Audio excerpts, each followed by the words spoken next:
On this episode, I catch a flight to Orlando to the Hamcation 2018.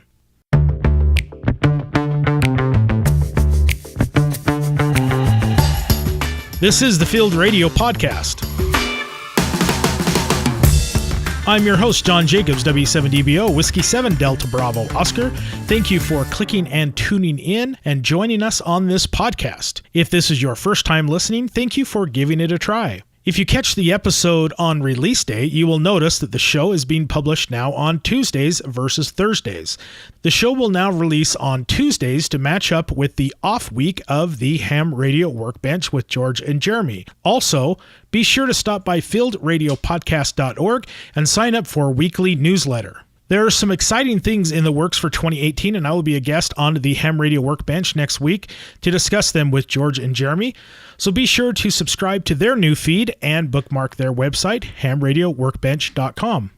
2 weeks ago, right after I released the last podcast, I got an idea to jump on a standby flight to Orlando to cover Hamcation. I got one of the last two seats on the red-eye flight and hit the ground running for 2 days of filming. I produced 7 videos surrounding the event and getting interviews. This podcast episode will release the audio of those interviews. If you want to watch them in living color, you can find them on my YouTube channel linked at fieldradiopodcast.org. This first interview is with Bioenno Power. You know them for the amazing blue batteries that have transformed field radio power. We catch up with a friend of the show, Kevin, to find out what's new. So we're on here with Kevin Zanjani of Bioenno Power. He was on our show a month or two ago. That's our most downloaded episode we have of the show. So batteries and solar is pretty popular. How are you doing to the show? I'm doing great. Well, appreciate the opportunity to come here in Orlando Hamcation. Really happy to be here. It's a great event, good opportunity to see a lot of existing new customers and old customers, and really happy to show all the different products so people can see it hands-on. So what's your new items you have coming out, or you just got out? Right, so we have digital display controllers now, so we've added some new ones that have a digital display on them. So these particular controllers, we added like voltage information. A lot of customers requested to have some more information coming from the solar controllers. We also have various types of new packaged batteries. We've added other ones as well, depending on the configurations that customers have required. So long configurations, smaller configurations, things like that as well. So. All right, thank you very much, and thanks for taking time out. All right, appreciate the opportunity. Next on the list is Alpha Antenna. I have to admit I am an antenna junkie, so I found myself hanging around the antenna booths at the show. I have been wanting to get into magnetic antennas for some time, so I grabbed an interview with Alpha Antenna. We're here with Steve with Alpha Antennas. He has some interesting products that worked great for field radio and also backpacking operations. So we'll have him talk about your products. Well, hello, and thank you for coming by. We've had a great hamfest. This is at the Hamcation on 2018, and in my hands, 10 through 40 meters. So 10 through 40 meters, reduction drive on an Alpha Loop Junior. This is a 30-watt version. Check out, in about 4 months, a massive industry change coming on another loop. Oh, really? So a little bit of a breaking story there. Won't get into the details, but it will change the paradigm and how others think about using loops. So will that be Dayton? Are you going to do something for Dayton? Is it going to be after that? We will have it ready by Dayton. Okay. Yes, we will. So another one of the interesting products that we have is a heavy-duty full metal jacket tripod. It has talons that stick into the ground with a boot heel, and that will enable you to use our heavy-duty tripod without guy wires. And that's what this is here behind us. And on it is the tuner-free Alpha Match, which is made of 316 stainless steel. You may have seen others black versions that are copied and are made of Delrin or plastics, but ours are all stainless steel, 316. We have then the widest aluminum whip made out of T75 T9 aluminum, and then the aluminum tripod under it, again, does not require any type of guy wires. Well, what's new? These are sort of new, been around for a little bit. What's brand new are the VHF UHF beams. These beams are hurricane rated, and watch for the HF beams to be coming out soon. Wow, this is not your typical photo tripod. This thing This is aggressive. This is like you see the more heavier video production cameras fit on this. So yeah, this is definitely durable. Now, what's the range in this, frequency range? This is a 10 through 80 meter tuner-free system. You can still use an antenna tuner to tweak it. Even an internal tuner will take the tweak out of it. And you'll find that this is the directional setup. It can also be made omnidirectional. Okay, so how can people get a hold of you and where do they find your products? We have the 888-482-3249 number, which technical support, question about your shipping, want to place an order. We, of course, are online at alphaantenna.com, and we are at over 50 hamfests per year. Something very unique, we have a rep that we have hired that does this, and back in July that touring began. So very excited about being at the hamfests and looking forward to the next one. Okay, all right, thank you very much. Thank you, 73 all. Next, we have West Mountain Radio. This company produces some amazing devices for power management, not only in the field, but in your shack as well. We're at Orlando Hamcation 2018 at the West Mountain Radio booth. We have Mark with us, and you know West Mountain Radio for their durable and field operative power gates, but not only for your shack, but also on the field. So, Mark, how's the Hamcation going for you? Very, very busy. We've sold out on a lot of items for the stuff that we brought to the show. It was very busy yesterday, and it's been busy so far this morning. So what's your hot item here at the show that you said you sold out on? The Epics, the power, the clear speakers. Okay, so the clear speaker is another one, because a lot of times when you're trying to pull out comms in the VHF, UHF spectrum, you don't really have filters, and that's kind of where your speakers come in. Yeah, it gets rid of all the hash, gets rid of the buzzes and all of the repetitive noises, anything that's not a human voice it takes out of there. So it really does a good job. We've got a demo here of that, and the people, once they hear it, they just want to buy it right on the spot, and we didn't bring enough. So your Epic Power Gate, that has taken everything by storm.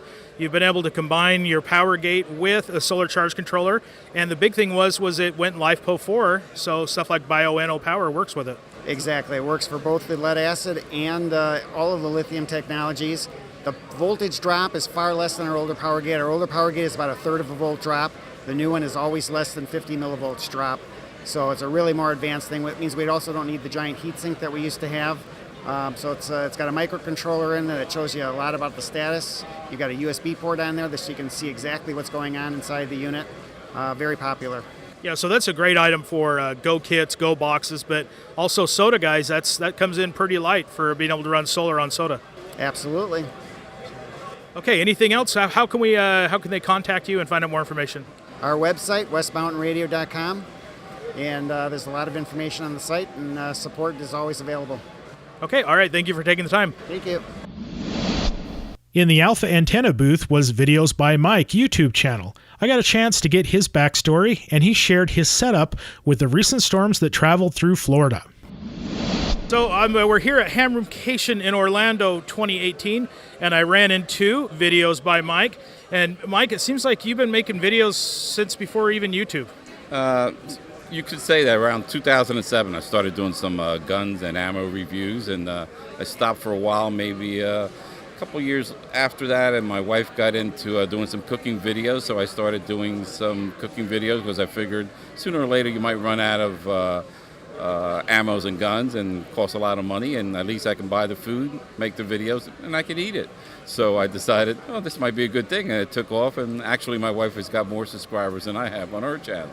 But ham radio came along. I got my license in 2012 at a later age of my life, and just wanted to set up a simplex station so that I can make communications when the zombie apocalypse comes or a grid failure, because your iPhone's not going to work forever. So what happened then, I just took off and been doing these videos.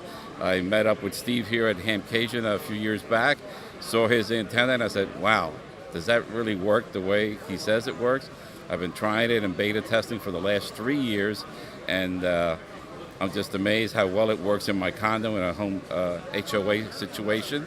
And I tell people, if it works here in my place here in this condo with metal walls and stucco and chicken wire, it will work anywhere. And the proof is in the video. Watch the videos. I've made my rarest contact. If you see, I'll show you this here. This picture that's here is my setup at Ponds Inlet over here at New Smyrna Beach. That's where all the people come to get bit by the sharks and the surfers. And on a bad propagation day, I made my rarest contact ever to Pitcairn Island. That's where they did Mutiny on the Bounty, and it's very hard to do that.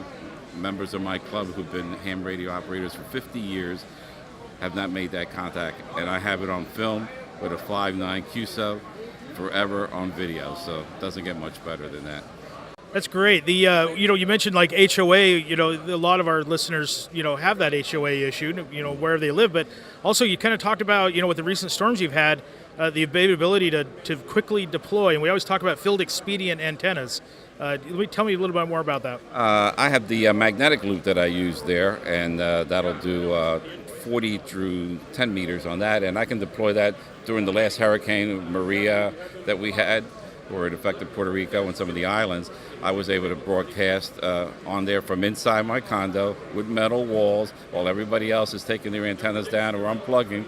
I'm connected to solar using the magnetic loop, and I was able to hear and talk to people with that antenna. So all I tell you is that if you can do that inside my condo and go through the firewalls and go through the back of the condos and send out a signal, it'll work much better wherever you're at. So all I can say is watch the video, give it a try, and if it didn't work, I would tell you it doesn't work, but I've been doing it for 3 years and it's working fantastic.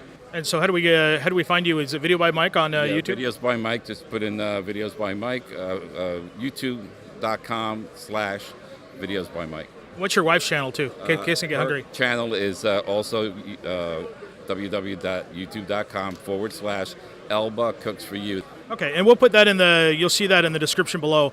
We'll link off to your channel, so I appreciate taking time, Mike. Thank you. Thank you. 73. 73. A staple of Hamcation is the Bears motorhome setup in the main thoroughfare. This is an impressive comms motorhome, and I got to bring you on a tour of its setup and capability. So we're here at Hamcation 2018 in Orlando, and we are at the Bears comm trailer. This has been here. I've been here 3 years, and you've been here every year. And so, yes. What does Bears stand for? Bears is Brevard Emergency Amateur Radio Services, and we're a consortium of about 12 emergency communications clubs within Brevard County. So not only amateur radio, but also REACT, Space Coast REACT is a member, and Mars Military Amateur Radio Service. We all have representatives that come, and each club provides a representative, and that forms our board of directors. Okay, so do you mind giving us a little, a quick tour here, the capabilities of the system? I'll be glad to. We have 4 operating positions here within Bears. Every position has a dual band radio for talking to people and controlling different things. Here at position 1, we have amateur TV. So we can have a camera up on our tower, or we have what's called a walkie-lookie, just a little Sony Handycam with an antenna.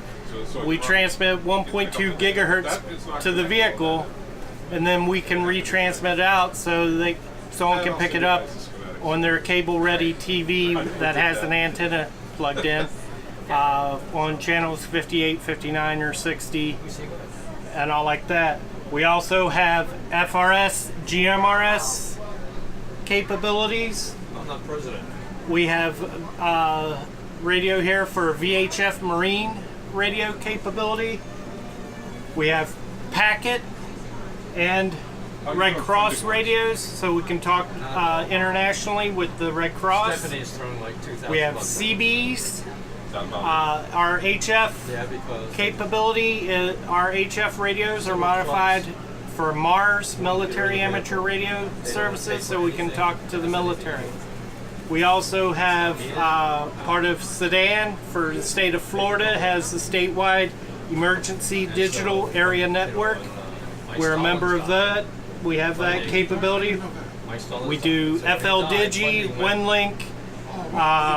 We have an Ethernet here within the vehicle, so all the computers and printer and everything can talk together. We can also hook up for wireless Wi-Fi capabilities. We also have D-Star radios, and with Brevard County, we also have 2 county 800 megahertz trunked radios, so we can talk directly to the county's emergency dispatchers directly. We also have the capability of doing APRS, and on that we can not only transmit our position out, but we can also transmit the weather that we have on our weather station up on top of the vehicle. We can transmit that information out. We also have a scanner that we use in conjunction with rocket launches from Kennedy Space Center. We have a direct patch at our repeater to be able to patch in phone patch for ULA or NASA launches. We have the capability of doing the phone patch, so when they say 0, you look and that's when it's launching. SpaceX, we take the internet feed, put it on the repeater, we receive it here, put it through our audio amplifier up to speakers, so anyone around us will be able to hear the countdown audio. As well as we have, let's see, we have our, over here we have our patch panels, because with the video, all the video distribution and audio distribution, Ethernet, and then down here at the bottom RF, so we can patch any of the radios to one of the many antennas that we have, whether it be a rooftop mount antenna or antennas up on our tower. And with our upper tower that antenna that we have now here from Orlando, I can reach our repeaters over in Brevard County by Kennedy Space Center, near Kennedy Space Center, from this distance. We're getting ready some upgrades that we're looking at doing right now. We're looking at digital ATV as an improvement, also as the aircraft frequency, be able to transmit and receive on those frequencies, get that radio capability here within the vehicle. That's an upgrade here for the future. Okay, so thank you for this tour. How do people get a hold of you? And I notice do you take donations online? Yes, the vehicle here is supported strictly by donations. We have several websites. The best one to go to right now is our newest one is brevardbears.org, and it has a link to all the different clubs that make up Bears.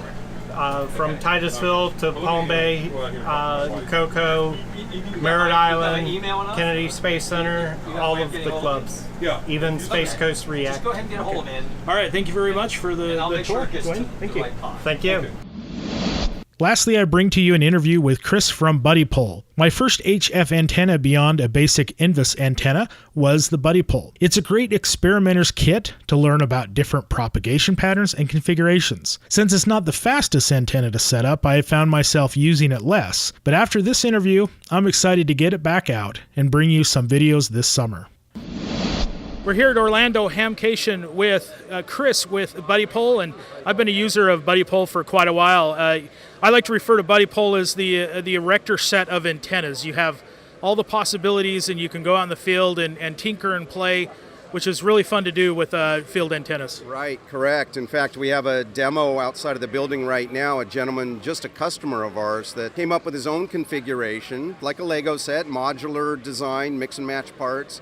And in this case, he's doing kind of this lazy man type thing where the one antenna is vertical here, and then it comes across the middle and the other element is coming down on a dipole. So plays a lot like a vertical dipole. He gets great results. Just an interesting, another way, somebody thinking out of the box. But yeah, we've been doing business now for about 16 years, all made in the U.S. We do most of the manufacturing at our facility. We have CNC machines, lasers, and 3D printers, and that type of thing. Primary product is going to be our dipole antennas, and I don't know if you see it in the shot, it's probably hard with the background. Our Buddipole antenna is 40 meters through 2 meters. We have articulating arms that allow us to change the configuration, so we can go from a horizontal dipole, which is what I like to use most of the time because it's just very efficient. It hears better than a vertical, it's directional,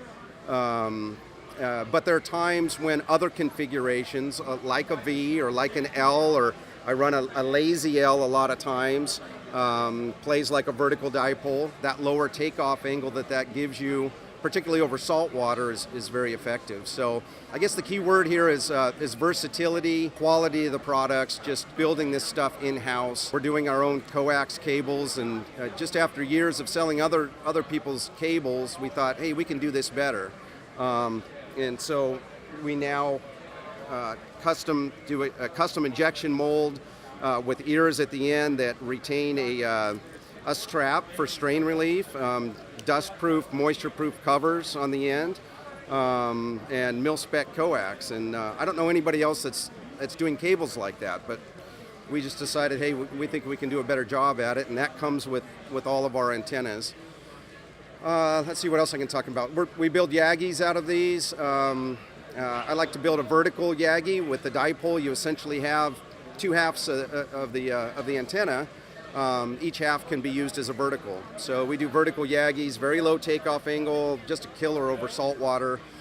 We take trips every year down to the Caribbean with our customer base. A gentleman right when you started just came by. I said, hey, come back, I'm busy, but he was on a trip with us like 5 years ago down to St. Lucia. We like to take the antennas and take the equipment down and just prove it out in the field. I'm going to Costa Rica in a couple weeks. Recently, we've gone into power products. We have a couple devices now. CQ Magazine just did a review of our Power Mini. They were selling a lot of those, almost sold out now, today, Saturday, halfway through the show. That's a solar controller, an RF quiet solar controller. It's also a DC distribution, so with power poles. We've got a couple different outputs. It's got an OLED display. We show current, we show voltage, show how much power you've drawn, what's the peak solar power that's come in. And you don't have to run it with a solar panel. It's can also just be used as a DC distribution and alarms, high voltage alarm, low voltage alarm,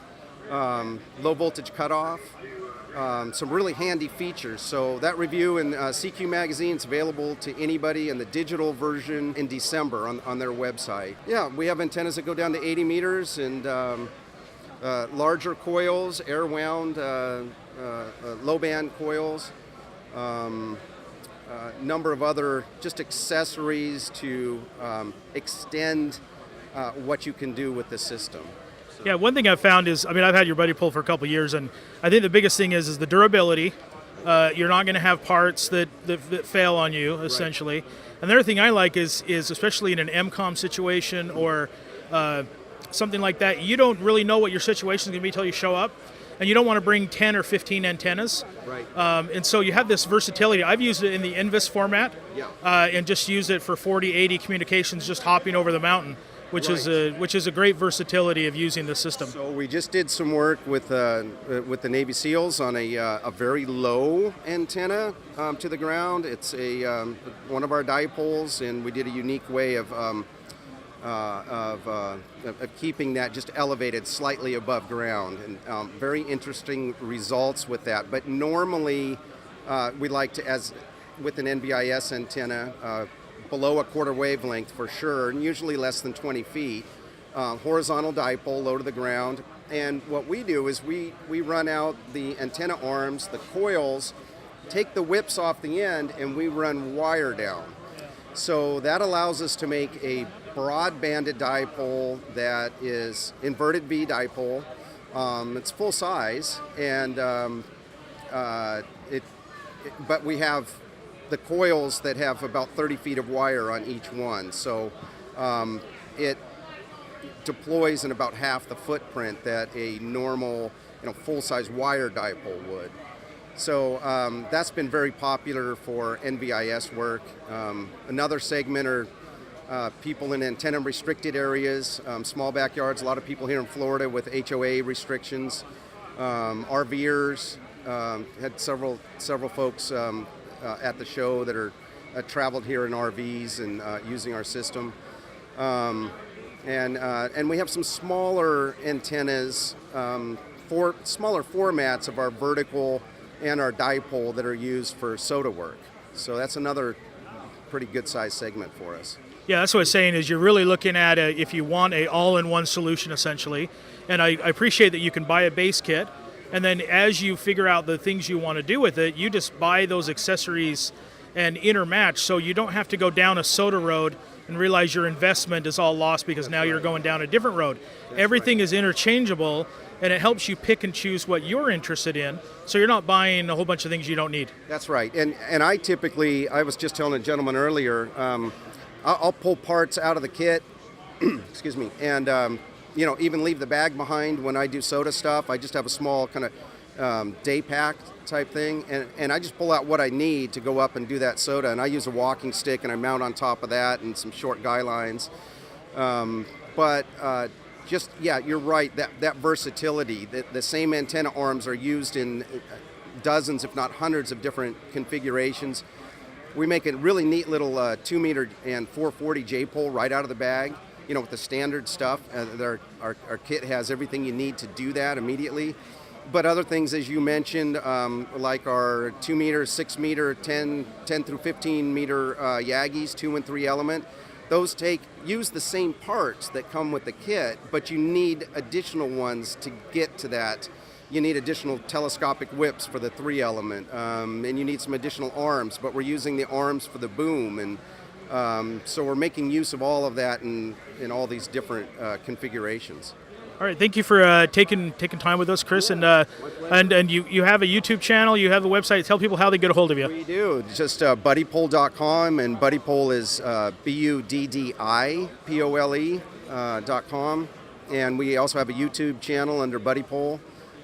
So those are the best ways. You can call us any day at the shop and just say, hey, what would you recommend for this situation? And we're more than happy to spend some time and figure out what would be best for you.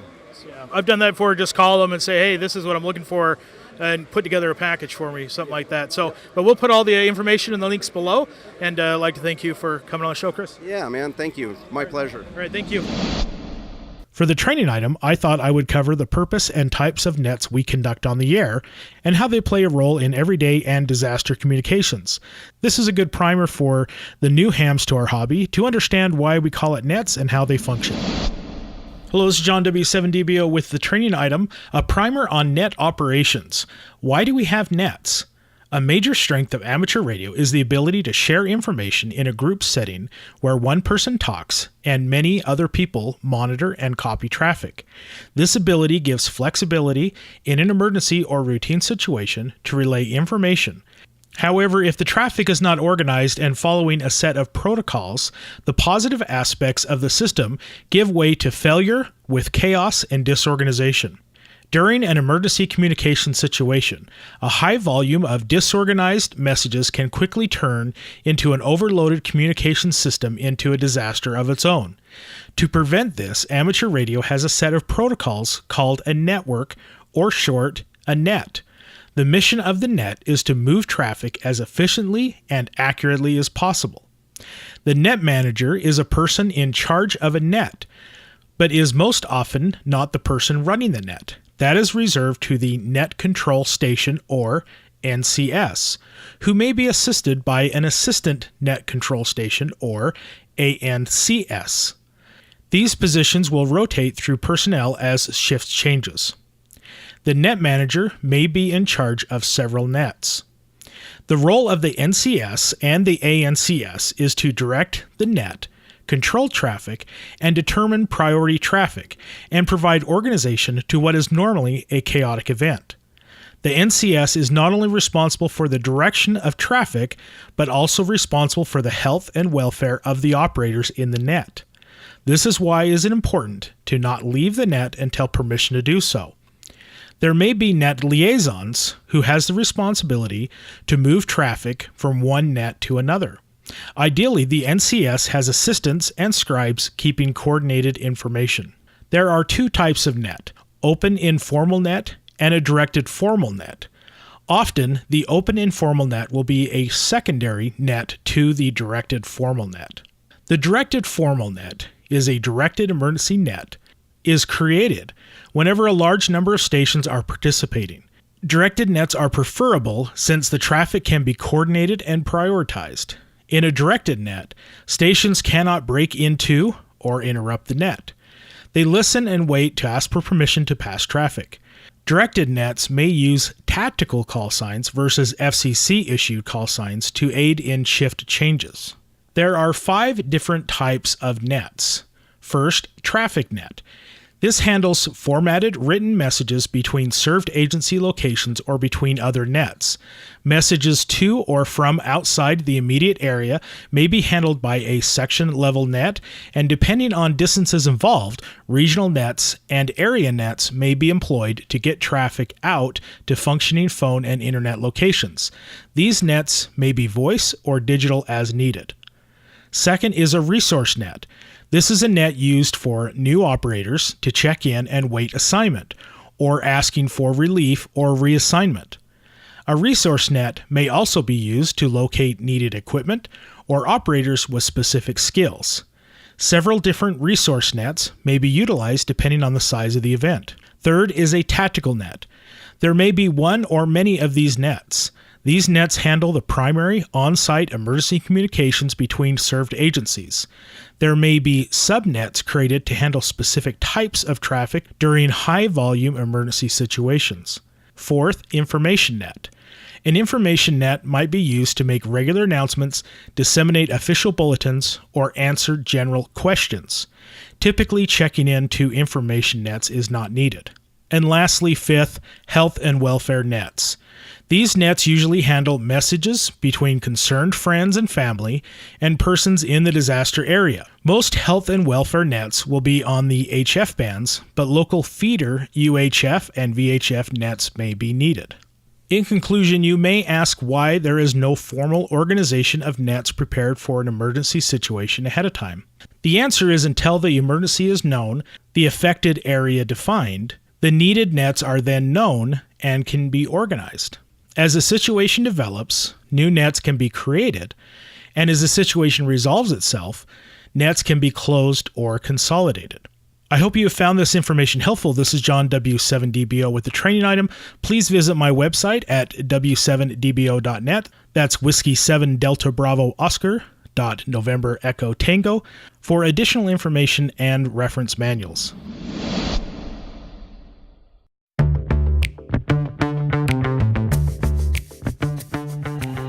This will do it for this episode. Thank you for listening. As always, please send me your comments, feedback, and show ideas to John, JOHN, at fieldradiopodcast.org. 73.